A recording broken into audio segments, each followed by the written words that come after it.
Assalamualaikum warahmatullahi wabarakatuh. Ismi Julfa Mulia, NIM 200104035. Di sini saya akan menjelaskan materi mulai dari pertemuan kedua sampai pertemuan ketujuh. Fiil adalah kata yang mengandung sebuah makna yang ada pada dirinya, yang berkaitan dengan waktu. Fiil merupakan kata kerja, contohnya zahaba, artinya telah pergi. Tidak semua fiil adalah kata kerja, akan tetapi seluruh kata kerja sudah pasti fiil. Jadi, setiap kata yang mengandung waktu seperti telah, sedang, atau akan, itu merupakan keterangan waktu, baik dalam bentuk maupun dalam kata sifat. Fiil terbagi menjadi 3, yaitu fiil mahdi, artinya kata kerja masa lampau. Contohnya, alima, telah mengetahui. Fiil mudhari adalah kata yang menggunakan keterangan waktu, yang sedang berlangsung ataupun akan terjadi di masa mendatang. Contohnya, ya'lamu, sedang mengetahui atau akan mengetahui. Fiil amar adalah kata kerja perintah. Contohnya, ailam, ketahuilah. Isim adalah kata benda. Isim terbagi berdasarkan jenis dan bilangan. Berdasarkan jenis, isim dibagi menjadi 2, yaitu isim muzakkar dan isim muannas. Berdasarkan bilangannya, yaitu isim mufrad, artinya tunggal, isim tatniyah, artinya ganda, isim jamak, artinya jamak, atau kata yang lebih dari 2. Huruf adalah huruf hijaiyah yang memiliki arti suatu huruf atau 2 maupun 3. Contohnya satu huruf yang memiliki arti A artinya apakah, B artinya dengan, Ta artinya sumpah. Contoh 2 huruf yang memiliki arti adalah min artinya dari. Contoh 3 huruf yang memiliki arti ila artinya ke, atau saufa artinya akan. Isim muzakkar, secara bahasa isim muzakkar adalah laki-laki.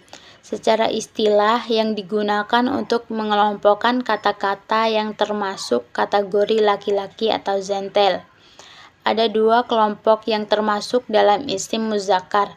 1, laki-laki sungguhan, yaitu nama yang digunakan oleh laki-laki, contohnya Zaid, Ahmad, dan Yusuf.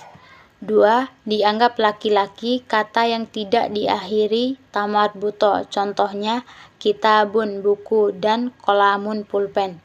Muannas adalah muannas secara bahasa adalah perempuan. Secara umum, muannas terbagi menjadi 2 kelompok, yaitu 1, perempuan sesungguhnya, yaitu nama yang digunakan untuk perempuan, contohnya Aisyah dan Hadijah. 2, dianggap perempuan, kata yang diakhiri tamarbuto, contohnya madrasatun, sekolah, dan jami'atun, universitas. Mufrad atau kata tunggal adalah asal dari sebuah bentuk. Seluruh kata akan berasal dari isim mufrad. Contoh isim mufrad dalam percakapan sehari-hari: kitabun, sebuah pena, qalamun, sebuah buku, muslimun, orang muslim untuk laki-laki, muslimun, orang muslim untuk wanita. Muzakkar dan muannas dengan cara memberi tamarbuto. Contoh untuk muzakkar muslim dengan cara memberi tamarbuto menjadi muslimatun. Kata qalamun dan kitabun ini termasuk isim lil ghairil akil, atau untuk sesuatu yang tidak berakal. Bahasa sederhananya adalah kata benda. Muqsimun dan mu'minun adalah isim lil ghairil akil, untuk yang berakal. Isim tatniyah atau kata ganda, ada 2 cara untuk merubah isim mufrad ke isim tatniyah, yaitu dengan menambahkan ani atau aini. Contohnya, dari bentuk mufrad qalamun dirubah ke bentuk tatniyah ditambahkan aini di belakangnya menjadi kolamaini atau kolamani. Jamak. Ada perbedaan jamak lil ghairil akil dan lil akil. Jamak lil akil pada dasarnya ada dua, yaitu jamak muzakkar salim. Ini ditambahkan una dan ina. Contohnya muslimun atau muslimana atau muslimina. Dan muannas salim adalah menambahkan alif atau memanjangkan dan menambahkan ta biasa. Contohnya mu'minatun menjadi mu'minin, menjadi mu'minatun. Kalau untuk lil ghairil akil, yaitu jamak taksir, tidak memiliki rumus. Contohnya kolamun menjadi aklamun, kitabun menjadi kutubu. Isim isyarah adalah kata tunjuk atau kata penghubung khusus menunjukkan sesuatu. Macam isim isyarah ini berdasarkan posisi beda. Isim isyarah terbagi menjadi dua kelompok besar, yaitu dekat atau ismul isyarah lil qarib. Kata tunjuk ini digunakan untuk menunjukkan benda-benda yang dekat, yang berada dalam jangkauan tangan. Contohnya hazihil talibun, artinya ini seorang murid. Dan sedangkan yang jauh ismul isyarati lil ba'di. Ismul ba'di juga dibedakan berdasarkan jenis kelamin dan jumlah benda. Contohnya zalika mudarrisun, artinya ini seorang guru, dan zalika mudarrisani, artinya ini dua orang guru. Isim dhamir merupakan ma'rifah yang mabni yang bermanfaat untuk menggantikan atau mewakilkan penyebut suatu atau seorang maupun sekelompok orang.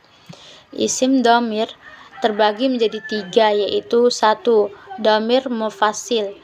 Dhamir ini penulisannya dipisah dari isim sebab dhamir mufasil adalah dhamir yang berdiri sendiri. 2. Dhamir muttasil adalah dhamir ini penulisannya bersambung atau menyatu. Dhamir muttasil adalah dhamir yang berkedudukan sebagai objek. Sedangkan yang ketiga, dhamir muttahir, merupakan dhamir yang tersembunyi dalam suatu kata kerja atau fiil. Dhamir ini tidak tertulis atau tidak terlihat, tapi dapat diketahui dengan melihat format kerjanya. Ad-dawatul istifham. Ad-dawatun artinya alat, sedangkan istifham adalah pertanyaan.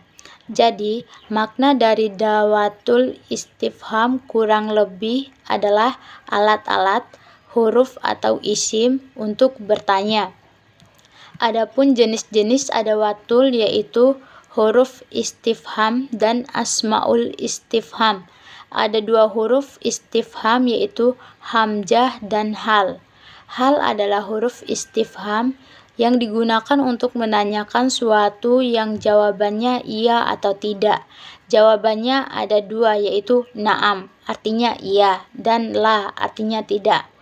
Contoh yang menggunakan huruf istifham: mal qara al-kitaba, al-jawabu na'am au la. Huruf hamzah ini dapat dipakai seperti halnya huruf istifham hal, yaitu pertanyaan dengan jawaban na'am atau la. Asmaul istifham ada beberapa, yaitu 1. Untuk menanyakan seseorang menggunakan man. Contohnya man huwa. 2. Untuk menanyakan sesuatu menggunakan isim istifham ma. Contohnya ma zalika biyaminika ya ustad. 3. untuk menanyakan kapan atau waktu menggunakan mata. Contohnya, mata zahabta ila kataba. 4. Untuk menanyakan tempat menggunakan aina. Contohnya, min aina zika, min aina zita. 5. Untuk bertanya tentang bilangan atau jumlah menggunakan kam. Contohnya, kam kalaman indaka. 6. Untuk menanyakan bagian atau kondisi menggunakan kaifa. Contohnya, kaifa halu abika. 7. Untuk menanyakan yang mana menggunakan ayu atau ayyutun. Contohnya, ayyu kitabin qara'ta. Sekian dari saya. Wassalamualaikum warahmatullahi wabarakatuh.